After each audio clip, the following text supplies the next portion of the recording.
अ, हाय, कैसे हैं आप सभी? मैं उम्मीद करता हूँ कि आप सभी बहुत अच्छे होंगे। तो चलिए हम अपना क्लास आगे स्टार्ट करते हैं, आगे कंटिन्यू रखते हैं क्लास। जैसा कि आप जानते हैं कि हम बात कर रहे हैं चाइल्ड डेवलपमेंट एंड पेडागोजी के ऊपर और हमारा जो सेक्शन है सीटेट पे हम बात कर रहे हैं। सीटेट का जो सेक्शन है चाइल्ड डेवलपमेंट एंड पेडागोजी का, उस पे हम बात कर रहे हैं पेपर 1 और पेपर 2 दोनों के लिए। अगर आप पेपर 1 के लिए तैयारी कर रहे हैं तो भी ये सीरीज़ आपके लिए बहुत फ़ायदेमंद होगा। पेपर 2 के लिए तैयारी करें तो भी ये सीरीज़ आपके लिए बहुत फ़ायदेमंद होगा, ठीक है ना? तो जैसा कि आप जानते हैं कि हम बहुत सारे वीडियोज़ प्लेलिस्ट में आपको मिल जाएगा, वहाँ हमने अपलोड किया। हमने एक डिटेल्स डिस्कशन किया, एक बहुत लंबे चौड़े बात की है ताकि आप साइकोलॉजी को बहुत अच्छे तरीके से समझ सको। हमने पूरी की पूरी बिहेवियरिस्ट पे बात किया, मैक्सिमम बिहेवियरिस्ट के जो कंसेप्ट है, उस कंसेप्ट को हमने उस टॉपिक को हमने डील किया। ज़्यादातर बिहेवियरिस्ट के टॉपिक को हमने डील किया। मतलब हमने लगभग सारे बिहेवियरिस्ट के जो साइकोलॉजिस्ट थे उन पे हमने बात की। हमने जेबी वाटसन पे बात किया, हमने एडवर्ड ली थॉर्नडाइक पे बात किया, हमने पाब्लो पे बात किया, हमने क्लार्क हल पे बात किया, हमने स्किनर पे बात किया, हमने बंदूरा पे बात किया। तो उसके बाद इस तरह से हमारा जो है एक लंबा सीरीज चला बिहेवियरिस्ट के ऊपर।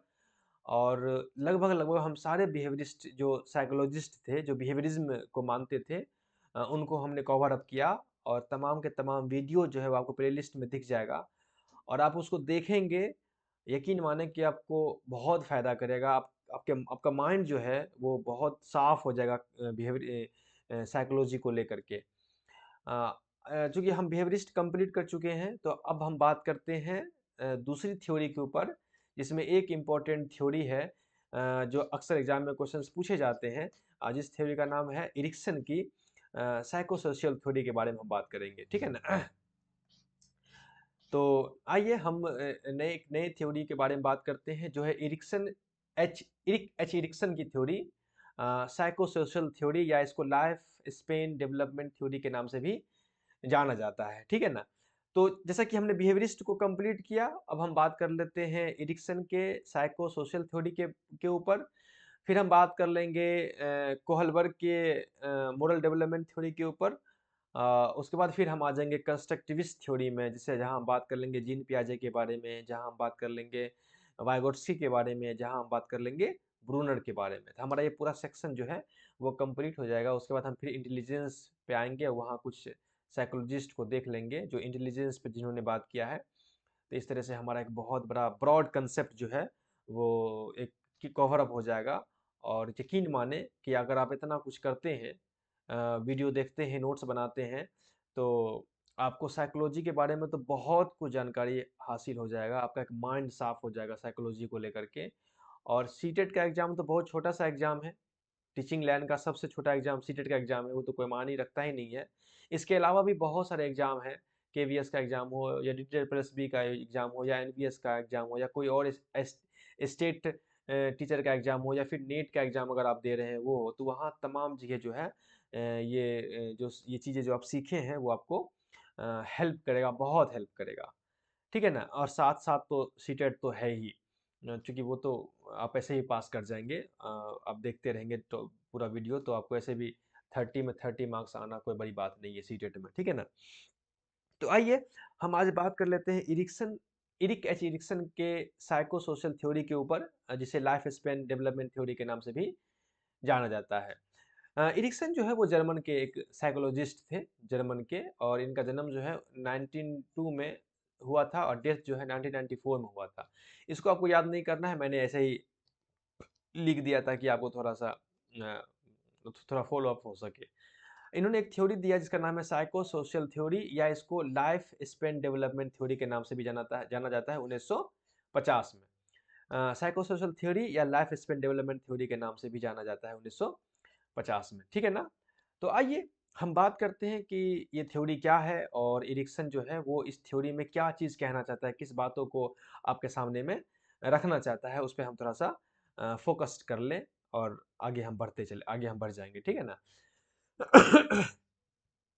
तो इरिक्सन्स थ्योरी प्रपोजेज इरिक्सन की थ्योरी ये बताता है, प्रपोज करता है, बताता है कि डैट की इंडिविजुअल व्यक्ति जो है go through 8 stage of psychosocial development from birth to old age। Erikson बताता है कि इंडिविजुअल जो है, कोई व्यक्ति, वो गो थ्रो 8 स्टेज, अपने जीवन में 8 अवस्थाओं से गुजरता है अपने पूरे लाइफ में।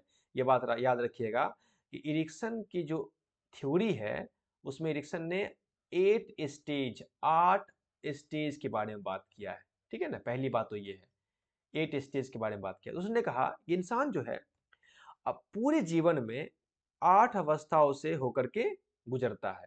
8 stage of psycho social development. इंसान का जो साइको सोशल डेवलपमेंट होता है, साइको मतलब साइको, इसमें देखिए साइको सोशल में 2 शब्द का इस्तेमाल किया है। एक तो है साइकोलॉजी, है ना, साइकोलॉजी, और दूसरा है सोशोलॉजी, मतलब सोशल साइंस, मतलब सामाजिक बातें। तो इंसान साइकोलॉजिकली बेस पर भी और सोशियोलॉजिकल बेस पे भी 8 अवस्थाओं से गुजरता है अपने पूरे लाइफ में। बर्थ टू ओल्ड एज, या आप उसको डेथ भी कह सकते हो, जन्म से लेकर के ओल्ड एज, बुढ़ापे तक या डेथ तक। And this stage is human life stage, और इस स्टेज को ह्यूमन लाइफ स्टेज कहा गया है। इरिक्सन ने इस स्टेज को, जो इंसान 8 स्टेज से अपने पूरे लाइफ में गुजरता है, उसको उसने ह्यूमन लाइफ स्टेज कहा। ठीक है ना, आगे समझिए। ईच स्टेज, हर स्टेज, हर अवस्था, involve two things, one is positive and other is negative. उसने कहा कि इंसान हर स्टेज में, हर अवस्था में 2 चीजों के साथ को फेस करता है। इंसान के हर अवस्था में इंसान जो है 2 चीजों को फेस करता है। एक पॉजिटिव चीजों को फेस करता है, एक निगेटिव साइड को फेस करता है। यानी इंसान के हर हर अवस्था में पॉजिटिव चीजें भी आती है और निगेटिव चीजें भी आती है। पॉजिटिव साइड भी आता है और निगेटिव साइड भी आता है। ठीक है ना। देयरफॉर, इसलिए every stage create unique crisis. इसलिए कहा कि हर स्टेज जो है एक यूनिक क्राइसिस, एक संकट पैदा करता है, या कन्फ्लिक्ट, संघर्ष पैदा करता है, जिसे क्राइसिस ओरिएंटेड कहते हैं। यानी हर स्टेज जो है वो क्राइसिस ओरिएंटेड है। यानी हर स्टेज में पॉजिटिव और निगेटिव दोनों पहलू आते हैं, और ये पॉजिटिव और निगेटिव पहलू जो है वो इंसान के जीवन को एक शेप देता है, उसकी पर्सनालिटी को, उसके आइडेंटिटी को, उसके फ्यूचर डेवलपमेंट को एक शेप देता है, आकार देता है। इरिक्सन ने कहा, कि इंसान जो है अपने पूरे जीवन में 8 अवस्थाओं से गुजरता है। 8 स्टेज होता है इंसान के जीवन में, 1 स्टेज, 2 स्टेज, 3, 4, 5, ऐसे ही 8 स्टेज होता है इंसान के पूरे लाइफ में। और ये जो स्टेज है इसे ह्यूमन लाइफ स्टेज कहा गया है, मानव जीवन की अवस्था कहा गया है। और उन्होंने कहा कि हर स्टेज में 2 चीज इंसान फेस करता है, एक पॉजिटिव और एक निगेटिव। और पॉजिटिव और निगेटिव जो इंसान फेस करता है, तो ये पॉजिटिव और निगेटिव जो है वो इंसान के ओवरऑल डेवलपमेंट पर, इंसान के पर्सनैलिटी पर, इंसान के आइडेंटिटी पर, इंसान के फ्यूचर डेवलपमेंट पर इफेक्ट डालता है। और इसीलिए इसको क्राइसिस ओरिएंटेड स्टेज कहा गया। यानी हर स्टेज जो है वो क्राइसिस ओरिएंटेड है, यानी हर स्टेज में संकट है, पॉजिटिव और नेगेटिव दोनों। अब ये डिपेंड करता है कि इंसान किस चीजों को लेकर के आगे बढ़ रहा है। अगर हर स्टेज में इंसान के पॉजिटिव साइड को सपोर्ट किया जाए, या पॉजिटिव साइड को इनकरेज किया जाए, या पॉजिटिव साइड से इंसान आगे बढ़े, उसको हेल्प किया जाए, तो इंसान की जीवन जो है पॉजिटिव साइड बढ़ते बढ़ते एक बेहतरीन लाइफ, एक बेहतरीन जीवन इंसान जी सकता है। और वही अगर इंसान को निगेटिव सपोर्ट मिले, इंसान निगेटिव साइड की तरफ जाए, तो इंसान जो है निगेटिव आगे बढ़ते बढ़ते उसकी पूरी लाइफ जो है वो एक बहुत ही बुरे हालात से गुजरेगा। क्लियर ना। आगे हम जब स्टेज की बात करेंगे तो वहां आपको समझ में आएगा कि पॉजिटिव और नेगेटिव साइड क्या होता है। This theory is called psychosocial. ये थ्योरी जो है वो साइकोसोशियल थ्योरी के नाम से जाना जाता है, बिकॉज क्योंकि ईच स्टेज, हर अवस्था जो है, इन्वॉल्व सोशल इंटरेक्शन। यानी हर अवस्था में इंसान जो है वो सोशल इंटरेक्शन, सामाजिक सामंजस्य के साथ रहता है। यानी इंसान की हर अवस्था में इंसान को सोशल इंटरेक्शन फेस करना पड़ता है। एंड रिलेशनशिप और relationship, each stage builds upon the previous ones. अब ये बात समझिएगा, हर स्टेज जो है वो नीचे के स्टेज पर बना हुआ है, यानी कि एक स्टेज है, उसके बाद दूसरा स्टेज है, उसके बाद जस्ट तीसरा स्टेज, उसके बाद जस्ट चौथा स्टेज है, उसके बाद जस्ट पांचवा स्टेज है, फिर छठा स्टेज है, फिर सातवां स्टेज है, फिर आठवां स्टेज है। यानी ये बात नहीं है कि एक स्टेज के बाद तीसरा स्टेज, ऐसा नहीं है। एक के बाद दो, दो के बाद तीन, तीन के बाद चार, चार के पांच, यानी कि ईच स्टेज बिल्ड, जो हर स्टेज बना है वो अपॉन द प्रीवियस वन, वो दूसरे स्टेज के बाद बना है, दूसरे स्टेज के ऊपर बना है। पहला स्टेज जो है वो दूसरे के ऊपर बना है, दूसरा जो है पहला स्टेज जो है वो दूसरे के ऊपर बना हुआ है, तीसरा जो है वो दूसरे के ऊपर बना हुआ है, चौथा जो है तीसरे के ऊपर बना हुआ है, पांचवा जो है चौथे के ऊपर बना हुआ है। ये इस तरह ये है, एक दूसरे पर बिल्ड है।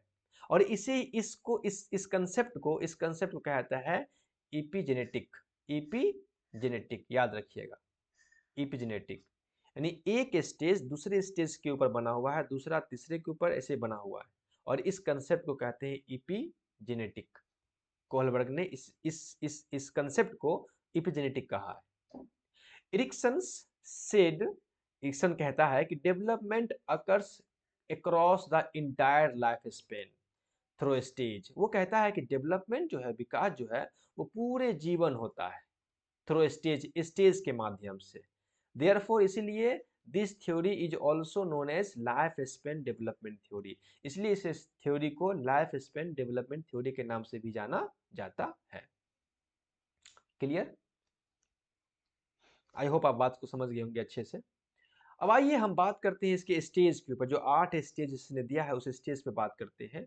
किस तरह से इंसान के जीवन में एक स्टेज में पॉजिटिव साइड भी आता है और नेगेटिव साइड भी आता है, और किस तरह से इंसान उस चीज को डील करना चाहिए इंसानों को। आइए उस स्टेज की बात करते हैं। Stage of development bye Erikson, ठीक है ना। पहला स्टेज है स्टेज नंबर 1। पहला स्टेज का नाम है trust versus mistrust. Trust versus mistrust, विश्वास वर्सेस अविश्वास। और ये जो अवस्था है इंसान का वो है इन्फेंसी, इन्फेंसी अवस्था है, यानी कि 0 से लेकर के लगभग 1.5 साल की अवस्था है। 0 से लेकर के जो 1.5 साल की अवस्था है उस स्टेज को कहा गया है ट्रस्ट वर्सेस मिसट्रस्ट, विश्वास बनाम अविश्वास। और इसकी उम्र क्या है? 0 से लेकर के लगभग 18 मंथ, 18 महीना। इसीलिए इसको कहा गया है इन्फेंसी स्टेज, इन्फेंसी, ठीक है ना। आराम से समझने की कोशिश कीजिएगा। आइए इसमें क्या होता है, अब देखिए यहाँ ट्रस्ट जो है वो एक पॉजिटिव साइड है, ट्रस्ट एक पॉजिटिव साइड है ना, और वही मिसट्रस्ट जो है वो एक नेगेटिव साइड है, एक नेगेटिव पहलू है। इसीलिए हर स्टेज को क्राइसिस ओरिएंटेड स्टेज कहा गया, crisis oriented oriented stage, oriented क्यों? क्योंकि हर स्टेज जो है उसमें एक संकट है, एक एक नेगेटिव पहलू भी है, एक पॉजिटिव पहलू भी है, और इंसान को तय करना है कि इस क्राइसिस से कैसे निकले। आगे बढ़ते हैं। अब ये क्या कहता है ये स्टेज? Care givers. अब ये केयर गिवर्स कौन है? केयर गिवर्स कोई भी हो सकता है जो बच्चे को फर्स्ट हेल्प करे, जो पहला देखभाल करने वाला है उसे कहते हैं केयर गिवर्स। वो पहले देखभाल करने वाले बच्चे के माँ बाप भी हो सकते हैं, बच्चे के घर में रहने वाले नौकर भी हो सकते हैं। हो सकता है कि कोई बच्चा पैदा लिया और कहीं उसको छोड़ दिया गया, तो उसको कोई इंसान उठा लिया, उसको देखभाल कर रहा है। तो कोई केयर गिवर्स मतलब वो लोग जो फर्स्ट बच्चों को शुरुआत में सबसे पहली बार उसको केयर कर रहे हैं, केयर गिवर्स, यानी कि माँ बाप भी हो सकते हैं, कोई भी हो सकता है, लेकिन फर्स्ट प्राइमरी जो फर्स्ट होते हैं लोग वो। तो care givers responsiveness shape trust और मिसट्रस्ट। तो जो केयर गिवर है बच्चे का इस स्टेज में, उनकी रिस्पॉन्सिबिलिटी होती है, उनकी जिम्मेदारी होती है कि बच्चे के अंदर ट्रस्ट डेवलप करे या मिसट्रस्ट डेवलप करे, उनकी रिस्पॉन्सिबिलिटी है। कैसे? Develop a sense of trust, बच्चे के अंदर ट्रस्ट डेवलप होगा वेन, जब care givers provide reliability care affection. जब केयर गिवर्स जो है बच्चे को रिलायबिलिटी केयर देखभाल करना, अफेक्शन स्नेह अगर दिखाएगी या दिखाएगा, तब बच्चे के अंदर जो है उस केयर गिवर्स के प्रति ट्रस्ट पैदा होगा। अगर वो ऐसा नहीं करेगी या करेगा तो उसके अंदर जो है, बच्चे के अंदर जो है वो उसके प्रति मिसट्रस्ट और विश्वास पैदा होगा। एग्जाम्पल के तौर पर, एन इन्फेंट्स क्राइज, एक बच्चा इन्फेंट जो रोया, and the caregiver responds consistently with comforting action like feeding or holding। यानी एक बच्चा चिल्लाया, एक इन्फेंसी छोटा सा बच्चा चिल्लाया और केयर गिवर जो है वो तुरंत रिस्पॉन्स किया, तुरंत, और उसको आराम दिया। क्या? उसको फीडिंग कराया, भोजन दूध पिलाया और उसको होल्डिंग किया, पकड़ा। द चाइल्ड लर्न ट्रस्ट, तो इससे बच्चे के अंदर जो है ट्रस्ट डेवलप होगा। That their needs will be met, क्यों? क्योंकि उसकी जो जरूरत थी, नीड्स थी, वो उसको मिल गया। इसलिए बच्चे को उस केयर गिवर्स के प्रति ट्रस्ट डेवलप होगा। अगर इफ नॉट, अगर ऐसा नहीं होता है, बच्चे रो रहे हैं, उसको रोता हुआ छोड़ दिया जाए, उसको नहीं देखा जाए, तो अगर ऐसा नहीं किया जाएगा तो दे में डेवलप मिसट्रस्ट, तो उस बच्चे के अंदर जो है उस केयर गिवर्स के प्रति जो है अविश्वास पैदा होगा, मिसट्रस्ट पैदा हो जाएगा बच्चे के अंदर। और अगर ट्रस्ट पैदा हो गया, इसका मतलब ट्रस्ट अगर आप पैदा करने में, बच्चे के अंदर ट्रस्ट पैदा करने में अगर आप कामयाब हो गए, इसका मतलब ये है कि बच्चे के पॉजिटिव साइड को आप इनकरेज कर रहे हैं। अगर मिसट्रस्ट पैदा करने में आप कामयाब हो गए, बच्चे के अंदर, आप बच्चे के अंदर मिसट्रस्ट पैदा हो गया आपके प्रति, इसका मतलब है कि बच्चे के निगेटिव साइड को आपने प्रोवोक किया, आपने निगेटिव साइड को, बच्चे के निगेटिव साइड को जो है आपने डेवलप किया। और ये एक मर्तबा डेवलप हो जाएगा, मान देख लीजिए, अगर एक मर्तबा डेवलप हो जाएगा तो फिर बच्चे के अंदर जो है ट्रस्ट पैदा करना बड़ा मुश्किल है। फिर बच्चा, अगर निगेटिव साइड पैदा हो गया बच्चे के अंदर तो फिर बच्चा, सॉरी, पॉजिटिव पैदा हो गया तो फिर बच्चे के अंदर पॉजिटिव ही पैदा होता चला जाएगा, हमेशा पॉजिटिव ही पैदा। अगर निगेटिव साइड बच्चे के अंदर पैदा हो गया तो हमेशा बच्चे के अंदर निगेटिव चीज ही पैदा होना शुरू होगा, और इस तरह से बच्चे के अंदर जो बच्चे का डेवलपमेंट जो है वो बहुत बुरा होगा। और अगर पॉजिटिव साइड बच्चे का इनकरेज हो गया तो इससे बच्चे का डेवलपमेंट जो है बहुत बेटर हो जाएगा। तो बेस जो है, जहाँ अब पहली बार जो बच्चे से इंटरेक्शन में है, जो बच्चे शुरुआती वक्त में है, तो वहाँ बहुत ही केयर रहना पड़ता है बच्चे के साथ, ठीक है ना।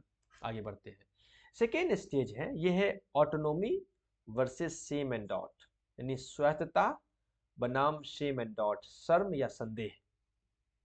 ये जो अवस्था है उसे कहते हैं अर्ली चाइल्डहुड या टोडलरहुड भी कहते हैं। इसकी जो उम्र है, एयर है, वो 1.5 साल से 3 साल की अवस्थाएं हैं, है ना।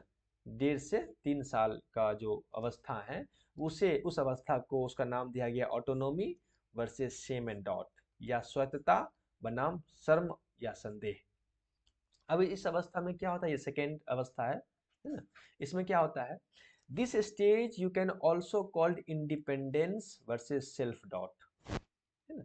अब यहाँ इस अवस्था में जब बच्चा आता है, सेम ट्रस्ट और मिसट्रस्ट के बाद जब बच्चा इस उम्र में पहुंचा, इस स्टेज में पहुंचा, सेकेंड स्टेज में पहुंचा, तो बच्चा जो है वो ऑटोनोमी, इंडिपेंडेंटली कुछ करना चाहता है, इंडिपेंडेंटली खुद से कुछ करना चाहता है।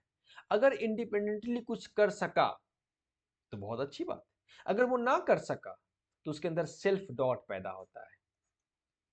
कैसे? In this stage a toddler learn to walk and explore independently और ट्राइज टू ड्रेस देमसेल्व्स। आप देखिएगा कि अगर आपके घर में बच्चा होगा, जिस बच्चे की उम्र जो है लगभग 18 महीना से लेकर के और 3 साल के बीच में होगा, तो आप देखिएगा कि इस उम्र में बच्चे जो हैं वो कोशिश करते हैं अपने कपड़े खुद पहनने के लिए, इन खुद चलने की कोशिश करते हैं, बिना किसी सहारे के चलने की कोशिश करते हैं, एक्सप्लोर करते हैं खुद को इंडिपेंडेंटली, और ट्राई करते हैं खुद से ड्रेस पहनना। या आप देखेंगे इसी अवस्था में बच्चे जो हैं वो अपने पैर के जूते के फीते को, शू लेस को खुद से बांधने की कोशिश करते हैं।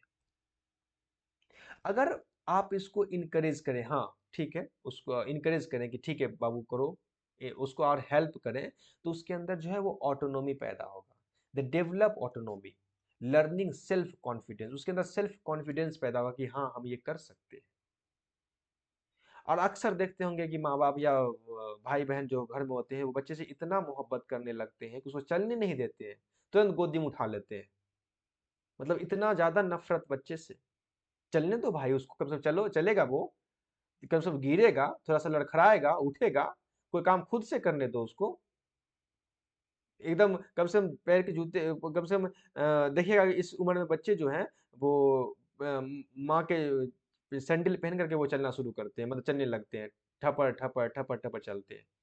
वो लोग उसके सैंडल छीन लेते हैं, गिर जाएगी वो, गोदी उठा लिए, जमीन पे नहीं रखेंगे, धूल लग जाएगा। अजीब नॉनसेंस बात है। अगर आप उसको चलने नहीं दे रहे हैं, उसको अपने से कुछ काम करने नहीं दे रहे हैं, तो आप उसके साथ कुछ अच्छा काम नहीं कर रहे हैं, बल्कि आप उसके अंदर सेल्फ डॉट पैदा कर रहे हैं। इफ रिस्ट्रिक्टेड और ओवर क्रिटिसाइज्ड, अगर आप उसको रिस्ट्रिक्ट करेंगे, रोकेंगे और ओवर क्रिटिसाइज करेंगे, तो they feel same dot there abilities, तो वो अपनी एबिलिटी पर, अपनी क्षमता पर डॉट करेगा कि क्या शायद मैं ये नहीं कर पा रहा हूँ, इसलिए मुझे ये करने नहीं दिया जा रहा है। और उसका जो बेहतरीन एग्जाम्पल है वो टॉयलेट ट्रेनिंग है। अब ये बात याद रखिएगा कि टॉयलेट ट्रेनिंग जो है वो इरिक्सन के स्टेज 2 का एग्जाम्पल है, टॉयलेट ट्रेनिंग। इसमें देखिएगा कि इस उम्र के जो बच्चे होते हैं, 1.5 से 3 साल की उम्र के बच्चे होते हैं, वो खुद से टॉयलेट करने की कोशिश करते हैं। अगर वो ऐसा कर पाए तो उसके अंदर एक अच्छी फील पैदा होती है कि हाँ मैं कर सका या कर सकी। अगर उसी में देखिएगा कि कोई माँ बाप जो इतने मोहब्बत करने लगते हैं बच्चे से कि उसको खुद से बाथरूम करने भी नहीं देते हैं। अब इतनी बदतमीज लोग हैं समाज फैमिली में, कि खुद से उसको बाथरूम भी करने देते हैं कि बाबा उसको पकड़ करके किसी तरह के गिरे नहीं मेरा बच्चा। क्या बदतमीजी है। तो अगर वो टॉयलेट ट्रेनिंग, अगर वो नहीं टॉयलेट खुद से कर पा रहा है बच्चे, तो उसके अंदर सेल्फ डॉट पैदा होता है, सर्व फील होता है उसके अंदर। अगर वो खुद से पैदा कर पा रहा है तो उसके अंदर एक इंडिपेंडेंसी, एक स्वायत्तता, एक ऑटोनॉमी पैदा होती है। लेकिन बदतमीज की कमी थोड़ी है समाज में, कितने लोग ऐसे बदतमीज है जो मोहब्बत में इतना पागल हो जाते हैं कि बच्चे को मतलब जलील कर देते हैं। ये दो स्टेज है, stage number 2, autonomy versus same and dot. ठीक है ना। नेक्स्ट स्टेज की बात करते हैं, स्टेज नंबर 3, इनिशिएटिव्स, पहल वर्सेस गिल्ट, अपराध बोध। ये जो है प्री स्कूल एज है, यानी स्कूल के जस्ट पहले का स्टेज है, 3 से 6 साल, 6 ईयर्स, ये स्कूल के जस्ट पहले का स्टेज है। क्यों? क्योंकि बच्चा जब 6 साल का होता है तो पहली बार वो स्कूल में एंट्री करता है ना। तो ये स्कूल के जस्ट पहले का स्टेज है, इसे कहते हैं प्री स्कूल एज, 3 से 6 साल का। ठीक है ना। अब this stage you can also called action versus feeling guilty. इस स्टेज को आप एक्शन या फीलिंग गिल्ट भी फील कह सकते हैं।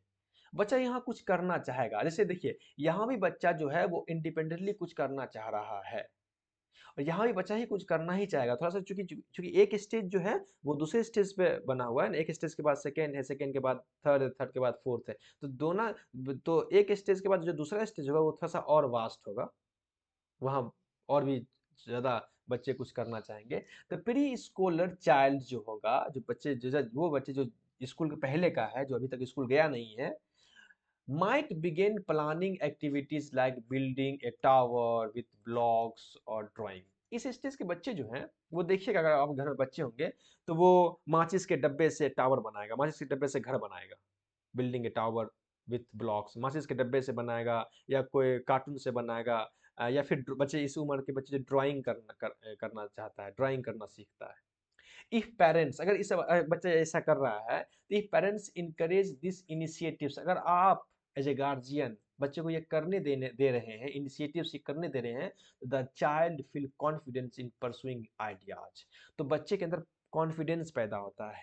क्यों? क्योंकि उसने वो अपने अपने आइडिया के ऊपर, जो अपना आइडिया इस्तेमाल कर रहा है, माचिस के डब्बे से टावर बनाने का, ड्राइंग बन करने का, तो उसका आइडिया जो है, उसके आइडिया पे उसको कॉन्फिडेंस फील होगा।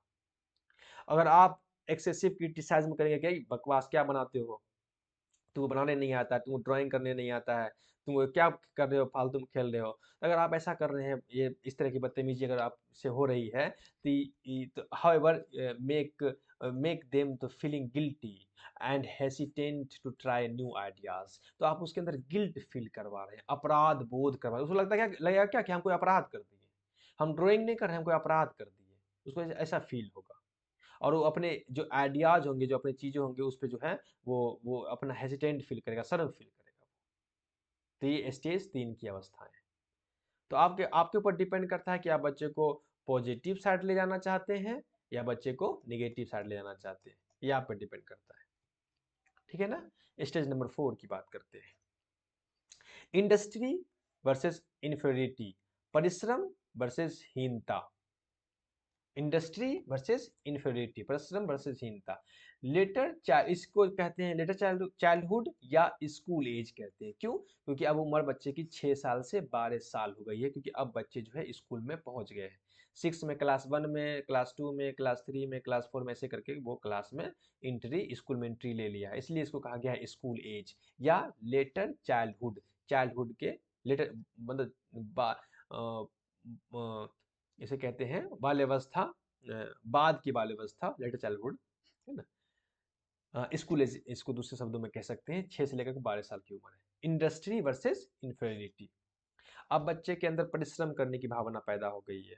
अगर वो परिश्रम करने में कामयाब हो गया तो ठीक है, नहीं तो अगर नहीं कामयाब हो गया तो उसके अंदर इंफेरिटी, उसके अंदर हीनता पैदा हो जाती है कि हम कोई लायक नहीं है, हम कोई काम के नहीं है। This stage you can also call achievement or competence versus feeling inadequate.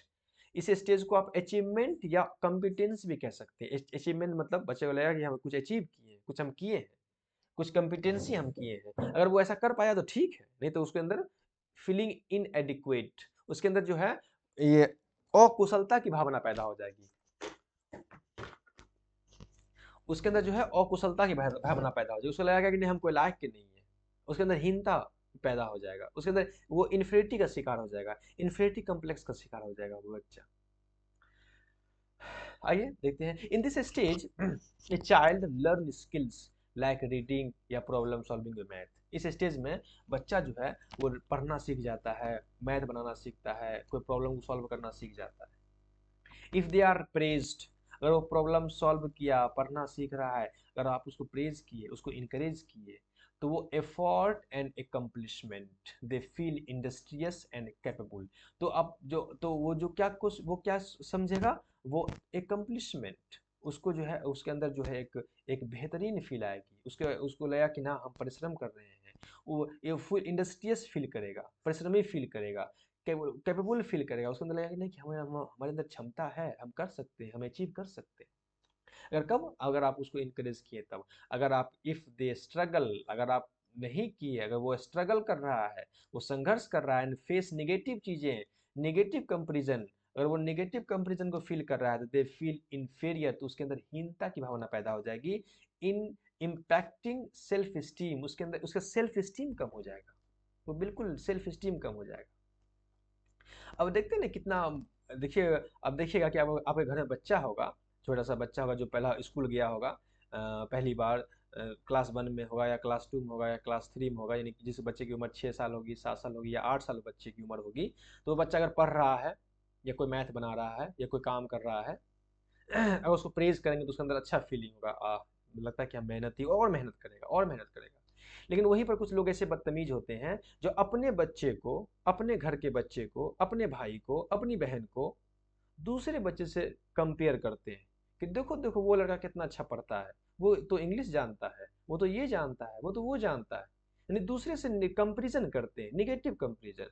और जब ये ऐसा करते हैं तो अपने बच्चे के अंदर जो है वो हीन भावना पैदा होती है, और वो हीन भावना, वो गिल्ट उस बच्चे का पीछा नहीं छोड़ता है, ताउम्र उसके पीछे दौड़ता रहता है और उसको जिंदगी की लाइफ उम्र तक उसको परेशान करता है।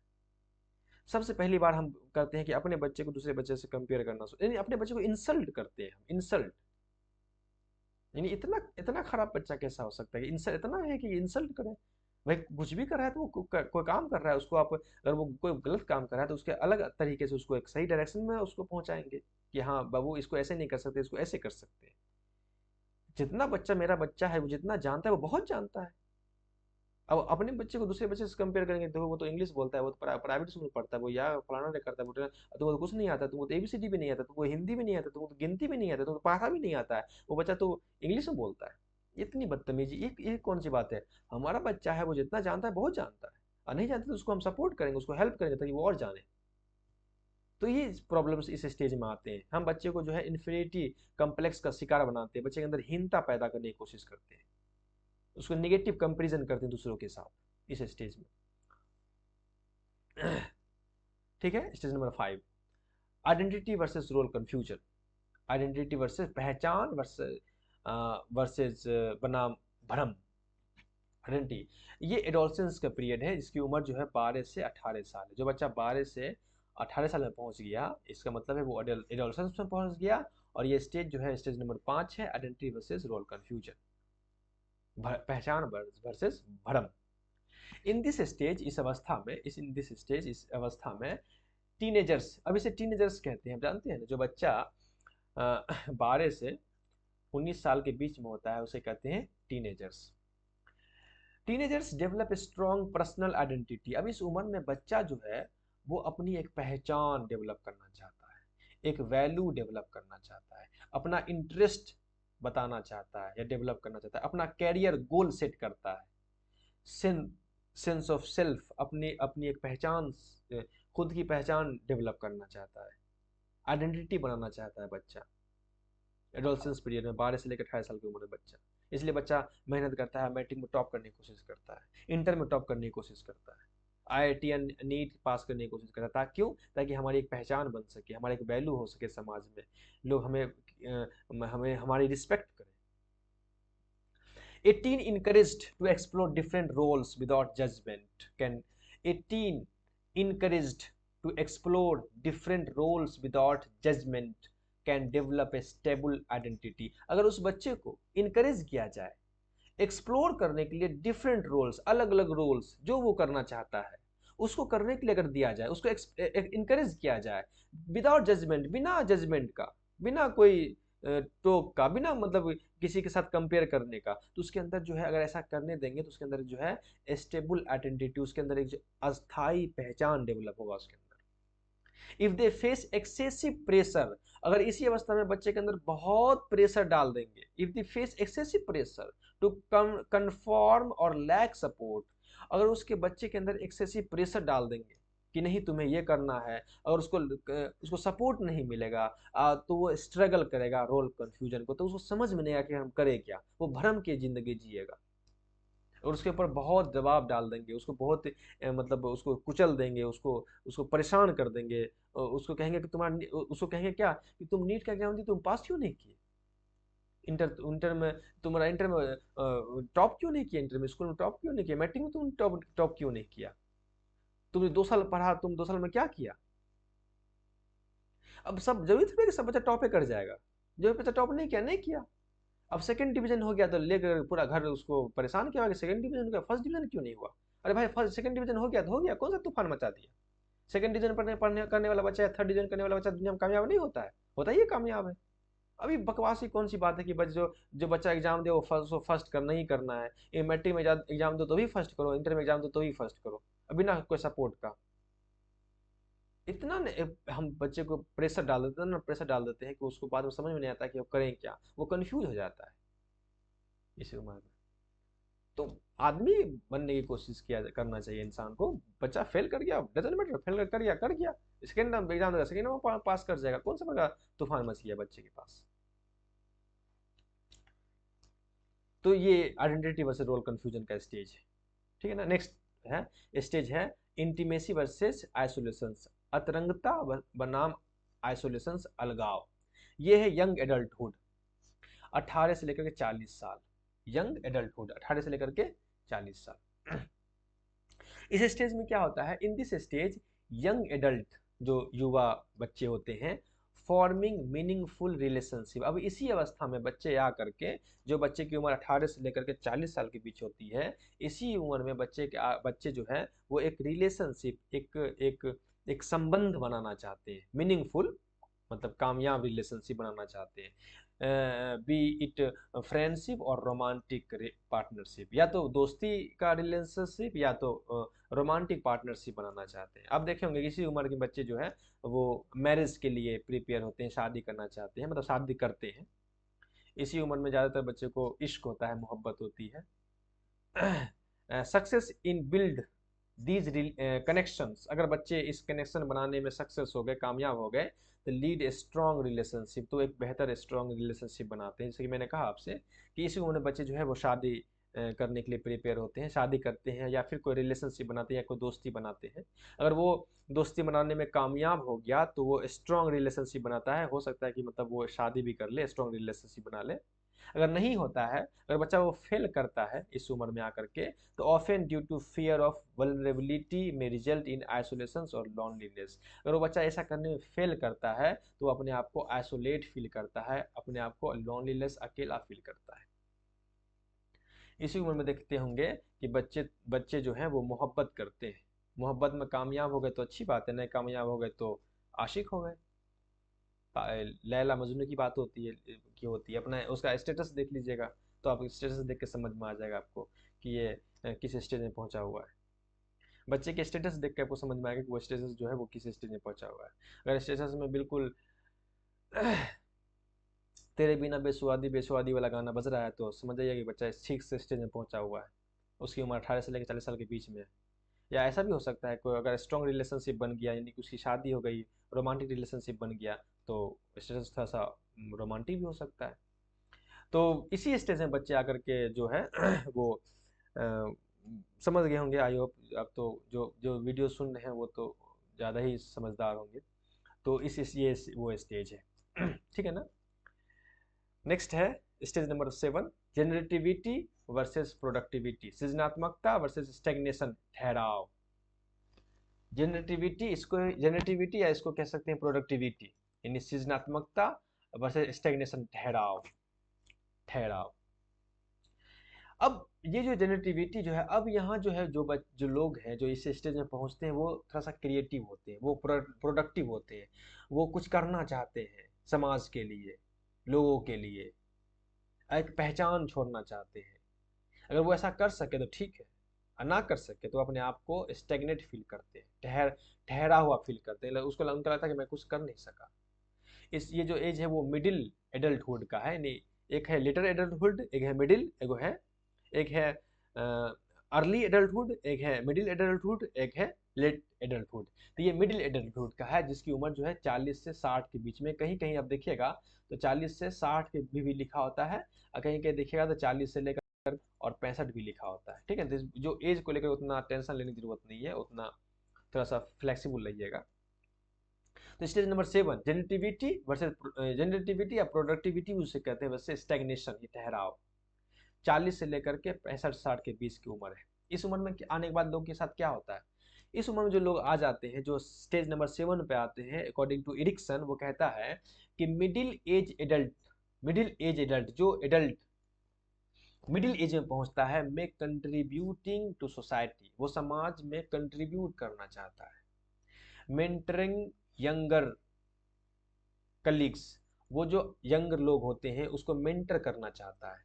रेज चिल्ड्रेन, बच्चे को ऊपर उठाना चाहता है। एंड लिविंग लेगेसी, एक पहचान छोड़ना चाहता है। अब देखे होंगे इस उम्र के जो लोग होंगे, उसको देखिएगा कि सामाजिक एक्टिविटी में, चूंकि अब वो एक स्टेज पे, ऐसे स्टेज पे पहुंच गए हैं कि जो अब रिटायरमेंट से जस्ट पहले के स्टेज है, तो वो चाहते हैं कि हम बस समाज के लिए कुछ कंट्रीब्यूट करें, सोसाइटी को कुछ दें, लोगों को, युवा को मेंटर करें। ऐसी उम्र के लोग को देखिएगा ज़्यादातर जो मोटिवेशनल स्पीकर बना हुआ है, वो मोटिवेशनल स्पीकर बन के लोगों को मोटिवेट कर रहा है, युवा को अपनी एक पहचान, एक लेगेसी छोड़ना चाहता है, एक पहचान, लिविंग ए लेगेसी, अपनी एक पहचान छोड़ना चाहता है ताकि हमारे मरने के बाद जो है लोग हमें याद रखें इस रूप में। This feeling of contributions to world fosters of sense of purpose. This feeling of contributing to the world fosters a sense of purpose.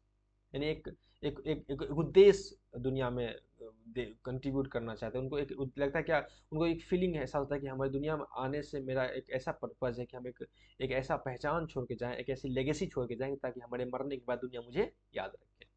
Without such contribution, अगर वो ऐसा नहीं कर सका, कर लिया तो अच्छी बात है, अगर नहीं कर सका, क्योंकि दोनों चीज है ना, नेगेटिव पॉजिटिव दोनों, अगर नहीं कर सका तो दे माइट फील स्टेगनेट, तो अपने आप को ठहरा हुआ फील करता है। अनप्रोडक्टिव, अपने आप को अनप्रोडक्टिव फील करता है, उसको लगता है कि मैं कोई काम का नहीं हूँ। डिसकनेक्टेड, उसको लगता है कि मैं समाज से बिल्कुल कनेक्टेड हूँ, मैं किसी काम का नहीं हूँ, मुझसे कुछ नहीं हो सका। और आप देखे होंगे, फील किए होंगे, इस उम्र में जो लोग होते हैं, जो बूढ़े होते हैं, अगर वो उसको देखिएगा, तो उनको अगर वो समाज में कोई ऐसे लोग हैं, ज़्यादातर देखिएगा पॉलिटिक्स लोग, जो पॉलिटिशियन होते हैं, जो इस उम्र के होते हैं, वो समाज में, सोसाइटी में मेंटरिंग, कंट्रीब्यूशन या मोटिवेशनल स्पीकर को देखिएगा, तो अपने लेगेसी, एक पहचान छोड़ना चाहते हैं। अगर वो इसमें कामयाब हो गए तो अच्छी बात है, और नहीं कामयाब हुए तो अपने आप को स्टेगनेट फील करते हैं, वो बैठ कर वो कहते हैं कि मुझसे नहीं हो सका, वो अपने आप को अनप्रोडक्टिव फील करते हैं, डिसकनेक्टेड फील करते हैं। ये स्टेज नंबर 7 है। लास्ट स्टेज है स्टेज नंबर 8, जो है इंटीग्रिटी, वफादारी वर्सेस डिस्पेयर, निराशा। ये है लेट एडल्टहुड, 65 प्लस, यानी 65 से लेकर के डेथ, जब तक इंसान जिंदा है मरने तक, तब तक का ये स्टेज है लेट एडल्टहुड।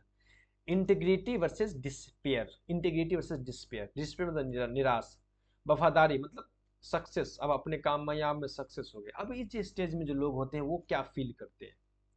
जो इंसान इस स्टेज में पहुंच गया, यानी जो इंसान रिटायर कर गया अपनी लाइफ से, ये है रिटायरमेंट का स्टेज। अब इसे कह सकते हैं, इसको आप कह सकते हैं आफ्टर रिटायरमेंट, आफ्टर रिटायरमेंट का स्टेज है, रिटायरमेंट, आफ्टर रिटायरमेंट का स्टेज है ये, ठीक है ना, आफ्टर रिटायरमेंट का स्टेज है ये। तो इन दिस स्टेज, इस स्टेज में ए रिटायर्ड इंडिविजुअल, एक रिटायर्ड व्यक्ति में लुक बैक ऑन लाइफ। अब जो इस उम्र में लोग पहुंचा, रिटायरमेंट के इस स्टेज में पहुंचा, 60 प्लस पहुंचा, वो क्या करता है? अपने जीवन के पीछे देखता है, मुड़ करके अपने पीछे लाइफ को देखता है विथ सेटिस्फेक्शन, संतुष्टि भरा, संतुष्टि के साथ, विथ सेटिस्फेक्शन, संतुष्टि के साथ, feeling sense of integrity if they believe they leave A meaningful life.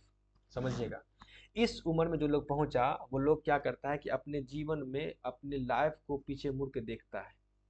अगर उसको यकीन होता है, उसको बिलीव होता है, विश्वास होता है कि वो एक मीनिंगफुल लाइफ जिया, एक बेहतर जिंदगी जिया, एक अच्छी जिंदगी वो जिया, जो काम वो करना चाहता था वो काम वो किया, वो अपने जीवन में सक्सेस हुआ, कामयाब हुआ, वो हर एक चीज वो कर सका, तो उसके अंदर सेटिस्फेक्शन फील होता है, संतुष्टि फील होता है।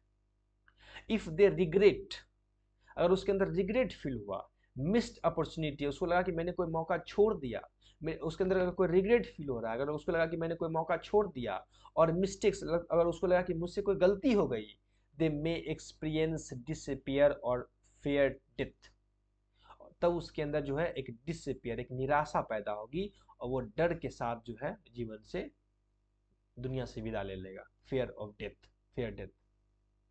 और अक्सर ऐसा होता है, जो लोग इस स्टेज में पहुंचते हैं, जीवन के लास्ट स्टेज में पहुंचते हैं, वो लोग लुक बैक करते हैं, अपने जीवन के पीछे देखते हैं घूर करके एक मर्तबा, और उसको देखते हैं कि मैं सब चीज़ ठीक ठाक किया, सारा काम जो मुझे करना चाहिए था मैं किया, मैंने एक मीनिंगफुल लाइफ जिया, तो उनके अंदर जो है सेटिस्फेक्शन फील होता है, एक इंटीग्रिटी फील होती है उसके अंदर।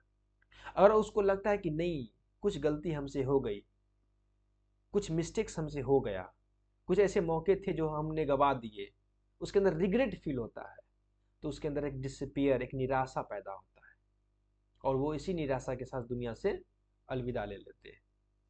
तो ये 8 स्टेज हैं, आप समझ गए होंगे इस चीज़ को, अगर आप फील किए होंगे अपने साथ में, तब समझ गए होंगे कि ये स्टेज जो है वो कितना इंपॉर्टेंट स्टेज है। और हर एक स्टेज में इंसान के साथ दो चीज़ें आती है, एक पॉजिटिव साइड, एक नेगेटिव साइड। अगर शुरू से ही इंसान को पॉजिटिव साइड के साथ सपोर्ट किया जाए, पॉजिटिव साइड को सपोर्ट किया जाए, तो वो बढ़ते बढ़ते बढ़ते बढ़ते 8वें स्टेज में पहुंचेगा। जब वो रिटायरमेंट के बाद पहुंचेगा, तो वो इंटीग्रिटी के साथ मरेगा, वो वफादारी के साथ मरेगा, वो सेटिस्फेक्शन के साथ मरेगा, वो मीनिंगफुल लाइफ के साथ मरेगा। अगर बचपन से ही उसकी नेगेटिव साइड को सपोर्ट किया जाए, या उसका नेगेटिव पहलू डेवलप हो, तो डेवलप होते होते इन डेथ वो डिसअपियर, वो निराशा के साथ इस दुनिया से अपने आप को विदा लेगा। उसके अंदर फील होगा, रिग्रेट फील होगा उसके अंदर। तो ये दोनों चीज जो है वो आपस में चलती आ रही है। अब आप पे ऊपर डिपेंड है कि बच्चे को किस तरफ जो है, किस किस साइड में है सपोर्ट करें, ताकि बच्चे की लाइफ जो है, बच्चे के जीवन जो है एक पॉजिटिव साइड की तरफ बढ़े। ठीक है ना? आगे थोड़ा सा देख लेते हैं। अब इसके स्ट्रेंथ और वीकनेस दोनों, इस जो अभी थ्योरी हम पढ़े हैं, उसके स्ट्रेंथ है, उसकी एक मजबूती है, और एक वीकनेस, एक कमजोरी भी है। स्ट्रेंथ क्या है? आप देखे होंगे कि हर स्टेज में स्ट्रेंथ भी है और वीकनेस भी है। स्ट्रेंथ क्या है, हर देखिएगा देखिए होइएगा पहले स्टेज में कि ट्रस्ट पैदा हो रहा है, यानी क्या, होप, उम्मीद पैदा हो रहा है। और वही देखिएगा वीकनेस में कि मिसट्रस्ट, अविश्वास पैदा हो रहा है बच्चे के ऊपर। देखिएगा सेकेंड स्टेज में ऑटोनोमी, बच्चे के अंदर इंडिपेंडेंसी पैदा हो रही है, विल, कुछ करने की चाहत बच्चे के अंदर पैदा हो रही है। और उसी तरह देखिएगा वीकनेस में कि शेम या डॉट बच्चे के अंदर आ रहा है। फिर देखिएगा तीसरे स्टेज में कि बच्चे के अंदर जो है पर्पस, पर्पस बच्चे के अंदर कुछ इनिशिएटिव, बच्चा कुछ इनिशिएटिव ले रहा है, कुछ एक्शन कर रहा है, बच्चा कुछ एक्शन कर रहा है। अगर एक्शन करने में कामयाब हो गया तो ठीक है, अगर नहीं कामयाब हुआ तो बच्चे के अंदर गिल्ट फील होगा। ये आप देखे होंगे, ये जो है बच्चे का 3 से 6 साल है। पहला ये देखिए हो जाएगा, वो पहला जो है 0 से लेकर के और 1.5 साल के बीच है। और दूसरा जो है वो 1.5 साल से लेकर के और 3 साल के बीच में है ना। और तीसरा जो है वो 3 से लेकर के 6 साल के बीच में है। यहाँ बच्चा जो है एक्शन करना चाहता है, वीकनेस जो है क्या, एक्शन करना चाहता है, पर्पज है उसके अंदर, इनिशिएटिव लेना चाहता है। अगर वो नहीं ले पाया तो गिल्ट फील करने लगता है बच्चे के अंदर। आपने देखा ना उसमें कि बच्चा ड्राइंग करना चाह रहा है, अगर ड्राइंग कर पाया तो उसके अंदर एक हेल्प फील हुआ। अगर ड्राइंग करना नहीं पाया, उसको क्रिटिसाइज कर दिया गया तो उसके अंदर गिल्ट फील होता है। फिर कॉम्पिटेंसी या इंडस्ट्री, अब बच्चा इस स्टेज में आने के बाद बच्चा जो है मेहनती हो करना, कुछ मेहनत कर रहा है, कुछ मेहनती करना कोशिश कर रहा है। आप देखे होंगे ये 6 से लेकर के और लगभग 12 साल की उम्र का है ना। अगर वो मेहनत कामयाब हुआ तो ठीक है, नहीं तो उसके अंदर इनफेरिटी, हीनता पैदा हो जाती है। उसके बाद देखिए हो गया स्टेज नंबर 5 जो है वो आइडेंटिटी वर्सेस रोल कंफ्यूजन, यानी 12 से लेकर के 18 साल की उम्र में है। ये बच्चा जो है एडोलसेंस पीरियड में पहुंचा हुआ है, एडोलसेंस पीरियड में पहुंचा हुआ है। बच्चे जो है यहाँ एक पहचान, अपनी आइडेंटिटी, अपना वैल्यू, अपनी पहचान, अपना सेल्फ जो है वो ढूंढने की कोशिश करता है। अगर वो कर पाया तो ठीक है, नहीं तो उसके अंदर रोल कंफ्यूजन, उसके अंदर भ्रम पैदा हो जाता है। अब देखिए स्टेज नंबर 6 में जो बच्चे के जो है वो उसके अंदर इंटीमेसी पैदा होती है। ये उम्र जो है वो 18 से लेकर के 40 साल के बीच का है। इंटीमेसी, यानी इंटीमेसी मतलब लव, मतलब एक ये जो है इस स्टेज में आने के बाद लोग जो है वो मीनिंगफुल रिलेशनशिप बनाता है या बनाने की कोशिश करता है या बना पाता है। अगर बना पाया तो वो ठीक ठाक है, अगर नहीं बना पाया तो वो अपने अंदर आइसोलेशन फील करता है, अपने अंदर ठहराव फील करता है, वो अपने अलग फील करता है, अलग को लगता है कि दुनिया से अलग है। उसका देखिएगा स्टेज नंबर 7 में, ये जो 7 है जनरेटिविटी, यानी यहाँ आकर के बच्चे लोग जो है प्रोडक्टिव होना चाहते हैं, केयर, लोग की देखभाल करना चाहते हैं, अपनी एक पहचान छोड़ना चाहते हैं, समाज की भलाई करना चाहते हैं, लोगों की हेल्प करना चाहते हैं, एक आइडेंटिटी छोड़ना चाहते हैं। अगर वो कर पाए तो ठीक है, नहीं तो अपने अंदर, अगर नहीं कर पाए, इसमें अगर नाकाम हो गए तो अपने अंदर स्टेग्नेशन, यानी कि एक ठहराव फील करते हैं। उनको लगता है कि मैं कुछ नहीं कर सकता हूँ, मैंने कुछ नहीं कर पाया। और स्टेज लास्ट जो है वो इंटीग्रिटी, इंटीग्रिटी मतलब ये जो है 60+, 65+ उम्र का है। इंटीग्रिटी यानी वैसे डिसस्पेयर, यानी अगर इस स्टेज में लोग जो है एक मरतबा लुक बैक, अपने पीछे देखता है जीवन को कि क्या मैं जो करना कर जो मुझे करना चाहिए था, क्या मैं वो कर पाया। अगर वो अपने अंदर देखता है पीछे कि ना मैं जो मुझे करना चाहिए था वो मैं कर पाया, तो उसके अंदर इंटीग्रिटी पैदा होती है, वफादारी पैदा होता है, उसके अंदर हिम्मत पैदा होता है। वो उसके अंदर जो है एक बिलीव पैदा होता है। अगर वो नहीं कर पाया तो उसके अंदर डिसपेयर, निराशा पैदा होती है, उसके अंदर रिग्रेट पैदा होता है। तो लगता है कि मैं जीवन में कुछ नहीं कर सका, और उसी रिग्रेट के साथ वो इस दुनिया से डेथ करता है। तो एक था, ये था निगेटिव साइड, ये था निगेटिव साइड है ना डेवलपमेंट का, और ये था डेवलपमेंट का पॉजिटिव साइड, पॉजिटिव साइड। तो हर स्टेज में निगेटिव पहलू भी है और पॉजिटिव पहलू भी है। अगर आप निगेटिव के साथ बच्चे को निगेटिव पॉजिटिव साइड अगर हेल्प करते हैं तो उसका पॉजिटिव साइड बढ़ते बढ़ते पॉजिटिव जो एरिया है बढ़ते बढ़ते जो है, एक मिनट, जो बढ़ते बढ़ते जो है वो आकर के लास्ट में वो इंटीग्रिटी पर आकर के खत्म होगा।